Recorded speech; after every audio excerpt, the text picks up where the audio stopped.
Il faut savoir s'adapter aux tricheurs. Je vous donne un exemple. Il y a quelques semaines, j'ai participé à une compétition, la compétition des partenaires de la Ligue nationale de rugby au Stade français. Donc on est arrivé en demi-finale contre une équipe qui était l'équipe qui a gagné l'année dernière, si je ne me trompe pas. Et en tout cas, c'est une équipe expérimentée, une très bonne équipe. Ils ont de très bons joueurs, ils jouent très bien. Et ils avaient cette particularité de jouer avec les règles. Pour faire ce genre de choses, il faut connaître les règles et il faut être une bonne équipe. Donc, quand il faisait une faute, au lieu de laisser la balle et de reculer à 5 mètres, comme l'exige la règle de jeu, ils gardaient la balle dans leurs mains. Donc, il fallait aller leur tirer la balle des mains. Et pendant que tu es en train de tirer la balle, ils se placent, tu perds du temps, et en quelque sorte, ils annulent ton avantage offensif. Ou alors, si la balle est au sol, ils tapent dans la balle. Et la balle s'éloigne de l'endroit où il faut jouer. Donc, tu es obligé d'aller la chercher, revenir à l'endroit du jeu, à l'endroit de la faute, comme c'est indiqué dans le règlement, avant de jouer. Pendant ce temps, ils ont le temps de se placer. En plus, ça a la vertu de t'énerver, donc de te faire sortir de ton jeu. Bon. Ce qu'ils ne savaient pas, c'est que moi, j'ai déjà vu ça. J'ai déjà vu pire que ça. Voilà, j'ai appris des précédents tournois que si tu as une équipe qui ne respecte pas les règles, soit tu décides de ne pas jouer jusqu'à ce que ça soit réglé, soit tu t'adaptes. Sinon, tu perds. Je me suis déjà fait attraper plusieurs fois alors que je partais à l'essai. J'ai failli même me faire déchirer le maillot alors que c'est interdit, c'est juste touché à deux mains.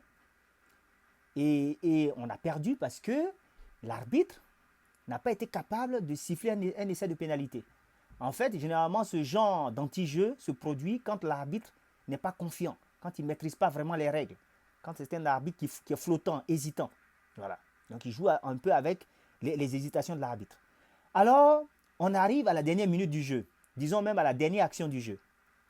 Les voici qui font une faute. Et comme d'habitude, ils tapent dans la balle. La balle roule, elle se dirige vers l'aile et elle se retrouve dans les pieds de l'un de nos ailiers. Donc lui, en tant que chasseur d'essai, spontanément, il prend la balle, il commence à partir.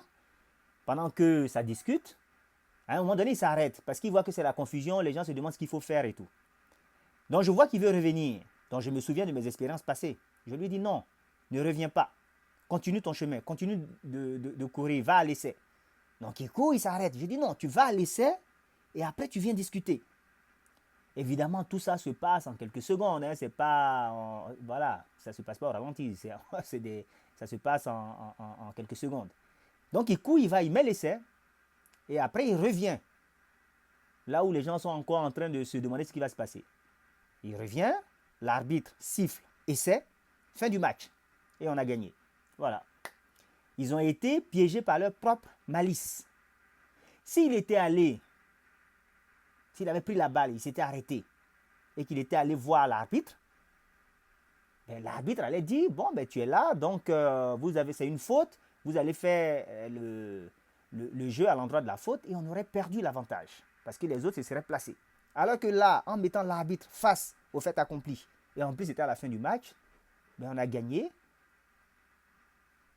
Ironie du sort, sur justement la malice du tricheur.